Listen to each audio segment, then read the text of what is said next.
What's up, you guys? Back in the shop with Project Sonic, picking up right where we left off in the what to look for in the 900 video. And we're going to start by doing some disassembly of this rig. I'm going to go ahead and try to get tires and stuff off here. Try to get the bumper off, A-arms off, differential, prop shaft and stuff out of this thing. And maybe the rack and pinion, I don't know yet. So let's go ahead and get you guys set up on a time lapse. We'll just run through here pulling everything apart.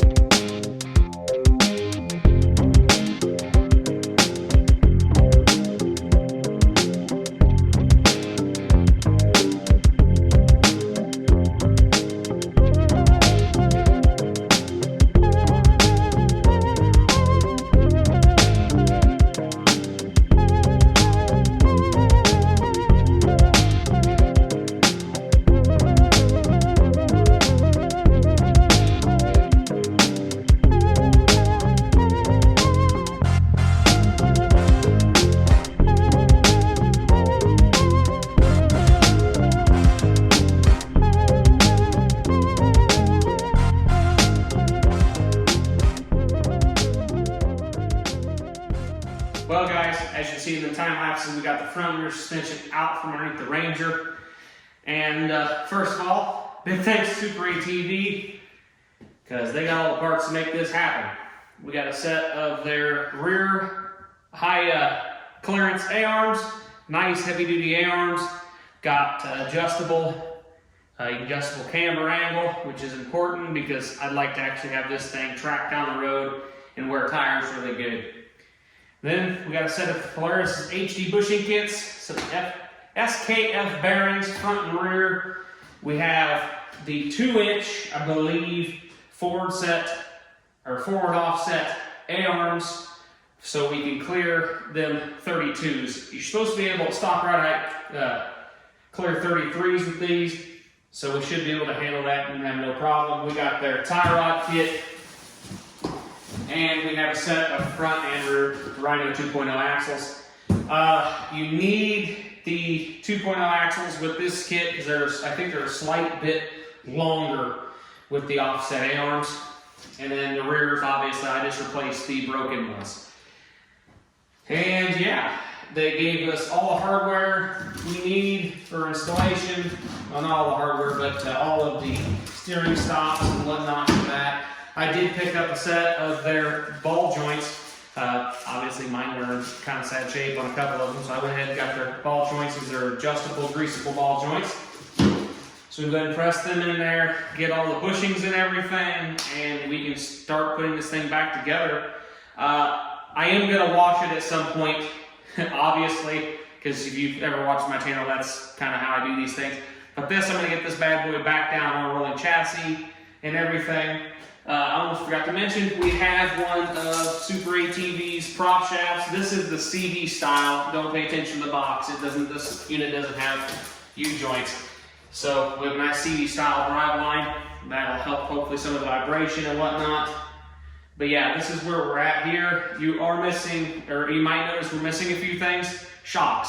I don't have a set of shocks yet. I'm not 100% sure what style I want to go with.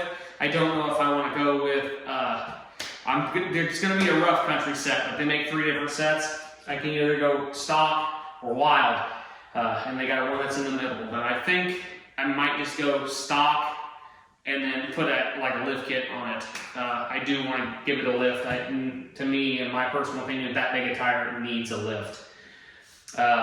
So yeah, we might have to figure that out and get that stuff on the order. But this kit they say they're pre-adjusted from the factory, so we'll see how that is once we get everything with the bushings and whatnot in there.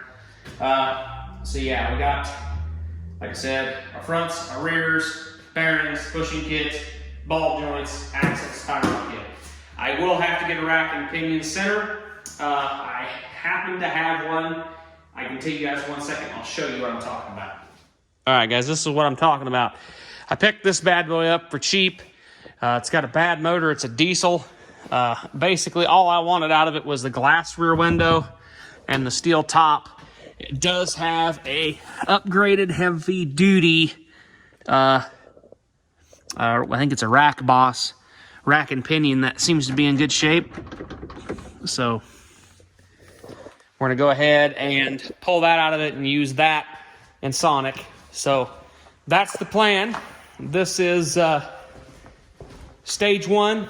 We're gonna do this in different stages. Stage one is gonna be the suspension, the lift, all that stuff. Stage two will be the audio equipment and whatnot. That's gonna come later.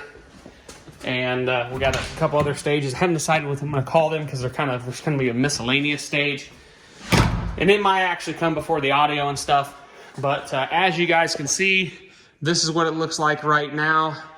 It is got no suspension underneath it. I do have to cut this bolt off this A-arm to get this bearing carrier saved.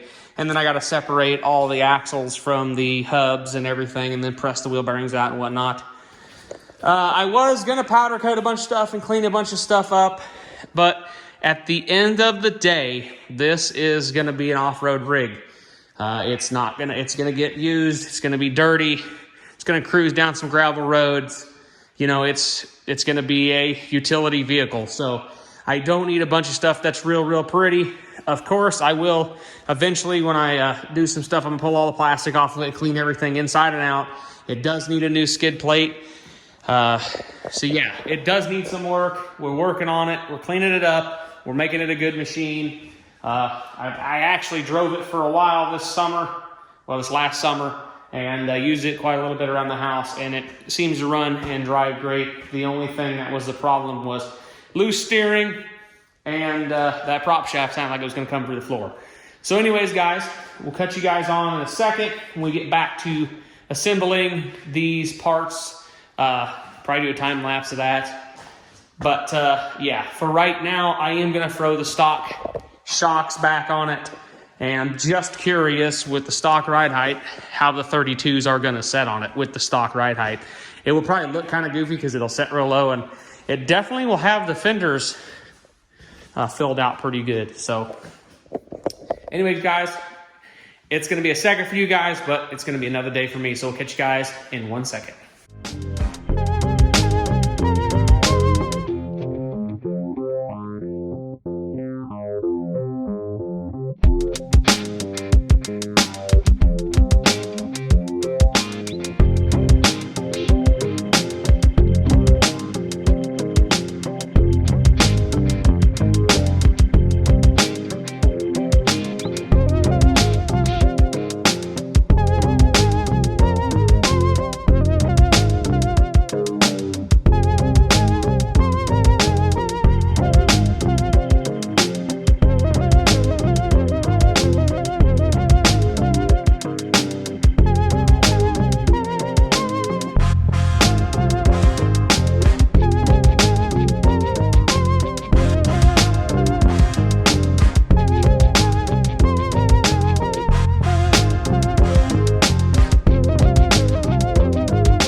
All right, guys, we got the back tire on, and this side got the A-arms and stuff.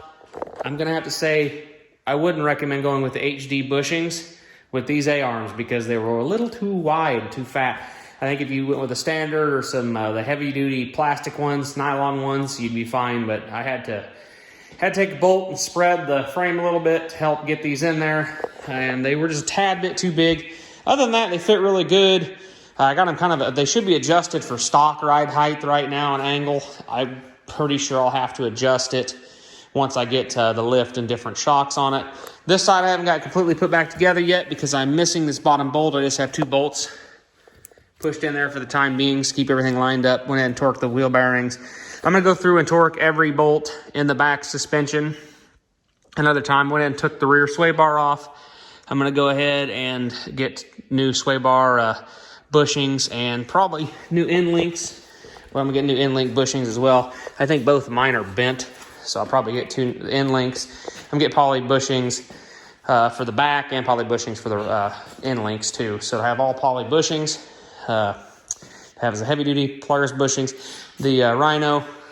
What are we showing them? Oh, we're showing them the rip boot. Right there. Yeah, that's a rip boot. I had my helper here today. He did a pretty good job. He's got that shirt on. You can see him wherever he's at, you know. But it's got the Rhino 2.0 axles. And got everything, all the grease fittings in, greased. So, yeah, we should be good there. And the rear, obviously, I'll drive it, retorque everything.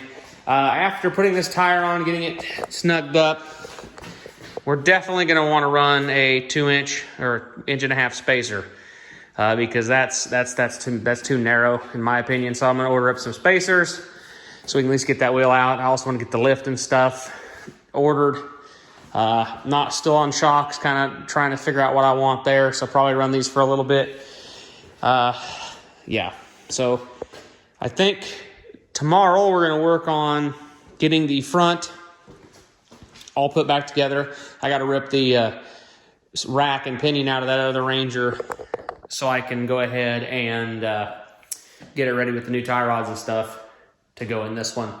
Then we can start putting A-arms and whatnot on this and align it and get hopefully 4 tires on it and maybe get it back on the ground. I can at least get it on the ground if I don't have that bolt quite yet, and it'll be fine to move without a sway bar, obviously.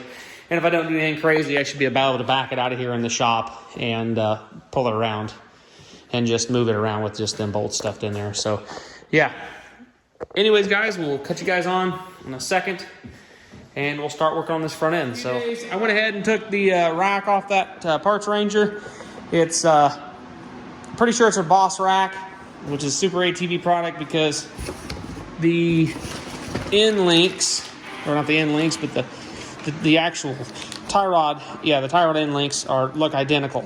So I don't think I'm going to tear it apart. I think I'm just going to go ahead and put these on because they're about 1 inch longer, and the new ends on the end there. I'll probably save all that stuff because then I'll have a heavy duty tie rod kit for just a regular 900. This kit does come with steering stops. I'm hoping I can get away with not using those, being I'm running a 3-inch lift with 2-inch spacers. So we'll see if I have to pop the boots off and put the stops in, I will. It also comes with bump stops for your shocks. I don't think I have to run them either because I'm running the lift and spacers. So we will see. I'm going to go ahead and put bushings and stuff in these A-arms and the ball joints in these A-arms, and then we can pull the knuckles apart, and I can get the wheel bearings pressed out of them, put new wheel bearings in, and then we can get the steering in and go from there. So we're going to go ahead, put you on tripod, cut you guys back to another little bit of a time lapse.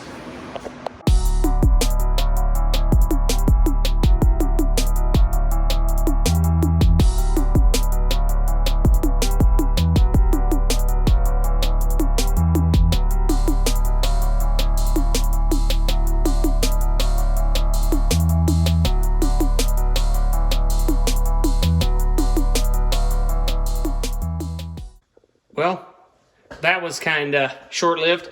I'm 5 bushings short on my HD bushing kit, so I was able to do the complete driver's side, but I've only got 1 for the passenger side. So I'm hopefully going to get 5 more bushings tomorrow if we have any in stock. I don't know if we do. So I'll have to see that tomorrow. But I think I'm going to go ahead and change the tie rod ends out, tie rod ends out for the longer ones. Maybe bolt that in, get that in, because if we get that in, we can kind of proceed to getting the prop shaft and the front diff back in. I do need to pick up a roll pin because the roll pin I took out is not in the world's greatest of shape, so we'll probably put a new roll pin in. I'm also going to check out the front diff play on it, and we'll go from there and see how the front diff is for how the yoke fits on that, because that was so loose. I'm concerned that it may have a good amount of wear on that pinion. So we'll check that out in a second.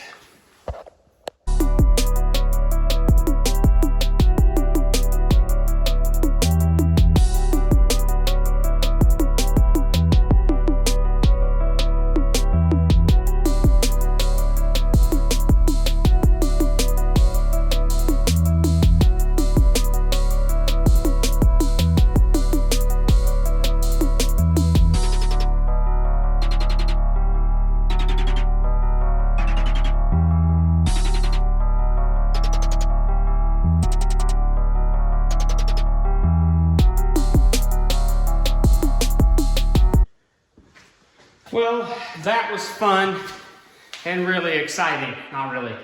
Them did not want to thread together very well. You might see me struggle a little bit in the time lapse, but they did not want to thread together. One of these has a pretty good little bow in it. They're really not even that straight. So not too impressed with that kit anyways. But I did get it together and everything, so we'll hope, fingers crossed, we don't need the steering stops with this setup. We got our dirty, nasty, crusty diff over there. And we're getting ready to pull out the prop shaft and check the in play just to see there's not a bunch of slop in this. I do have an option if that does happen to be the case. So I'll flip it around for you guys to follow this box. I'm going to attempt to get this out here. Got it out nicely here. Not going to totally unwrap it yet. Going to sneak by to there. Flip this around. Put that around there. We'll line it up with the spline just because.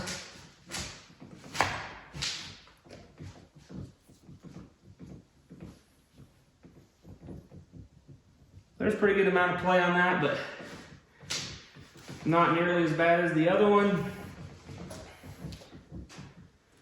It could make some noise, but 1 second. I'll be right back. Let's check something else out. We'll just compare it to another differential. This one doesn't have near as much play in it, so we'll check it out. Let's see how it feels compared to this one.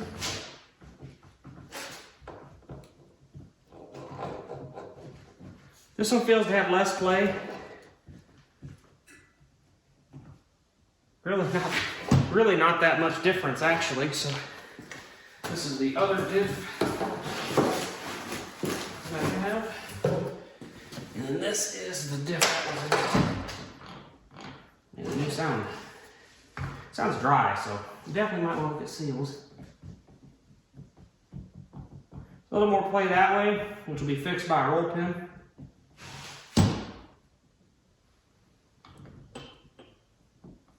A lot of play in the diff itself. We may save that one and rebuild it. And maybe just use this one. Yeah, this one feels a lot tighter, so we'll go ahead and take this one. Actually, we should probably drain it, take a peek, but I won't. I do need to save the screws. Actually, we'll go ahead and check, see if it's got any in it. I'm gonna go out on a limb. Oh, we got some, and it's fairly nasty looking. So, desperately was in need of change of fluid. We may rebuild this one, but I doubt it. We'll probably, I mean, if I need another diff for another machine, I will not be against rebuilding this one, but for right now,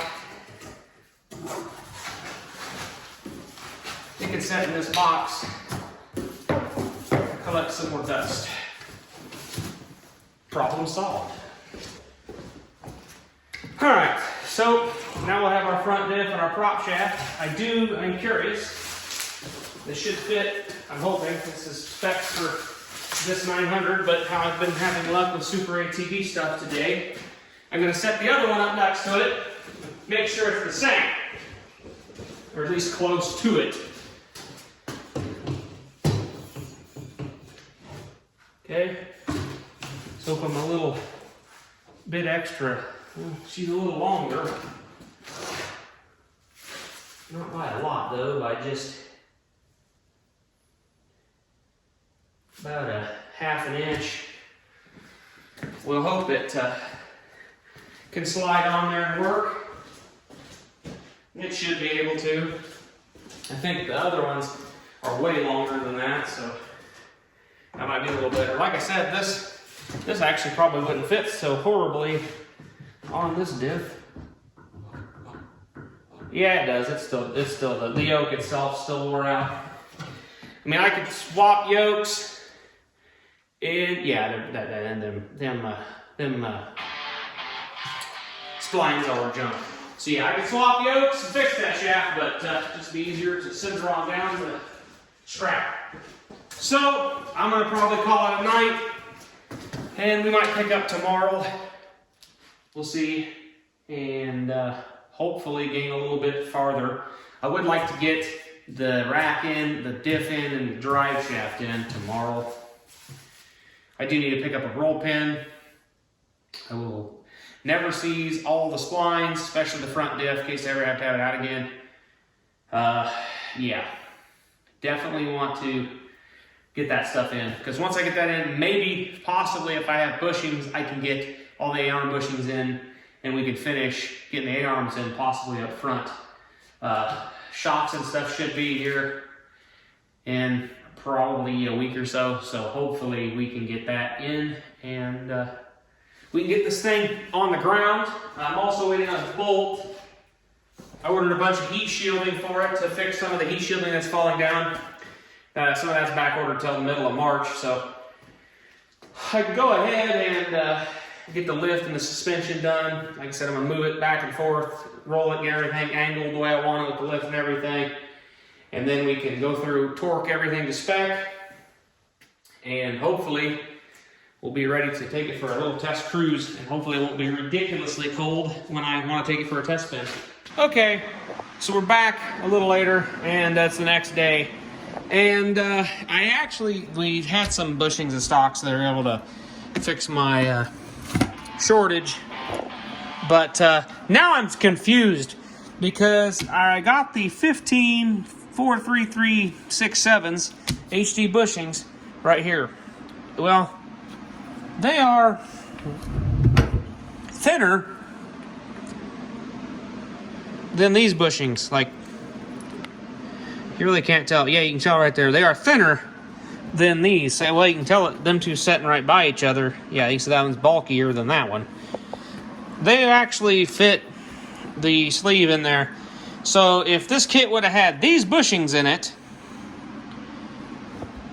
I wouldn't have had the problem getting the fitment issue like these, because there it says, you can see that's flush. That's how much that sleeve stuck in. But this one has got the thinner sleeves in it, or the slimmer bushings in it, and they fit right in there. So if you use this part number, you'll be better off with the Super ATV arms if you're going to use the HD bushings anyways. I got to press these two in this top A-arm and then put the sleeve in, and then we will hang the rack and pinion, and then we will go ahead and get the prop shaft front diff in, and then we'll start hanging A-arms.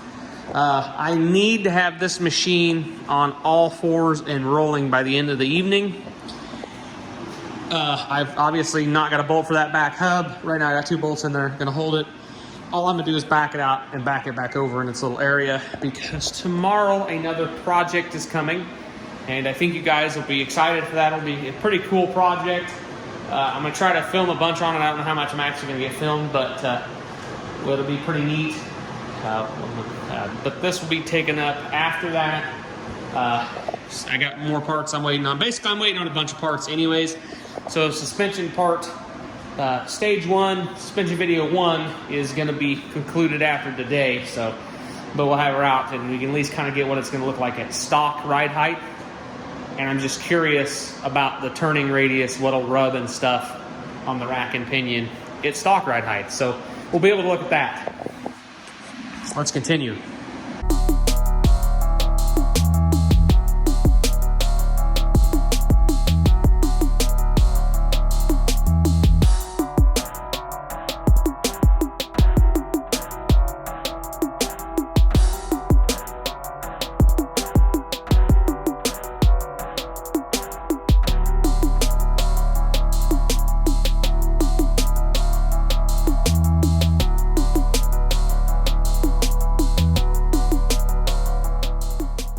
Well, guys, I'm a little irritated, a little agitated, a little mad, because ever since yesterday, everything I touch has just gone to crap.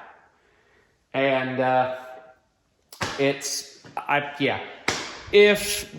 like I said earlier, the bushings, this part number,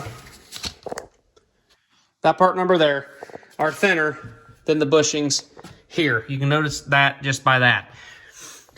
This A-arm has the thin bushings in it. It slides right into place. The big bushings are too big. I cannot get the front. I was able to squeeze the rear end, the rear bushings in, and they honestly will need, the top ones, I'm going to replace them with the thinner bushings just so I can pull them in and out and adjust them. The bottom ones I'll probably leave in. Don't really need to worry about them too much. So my options are in the front to sand them down, make them thinner, which will ruin the gasket and automatically make them not fit correctly, or get some more of the appropriate sized bushings. That's probably the smart thing to do. I'm waiting on parts for especially if I have to tear this apart to adjust the camber angle. It'll be a lot easier to just do that. So anyways, I think I'm going to cut the video here and we'll pick it back up in part 2. So catch you guys in the next one. Have a good rest of your week.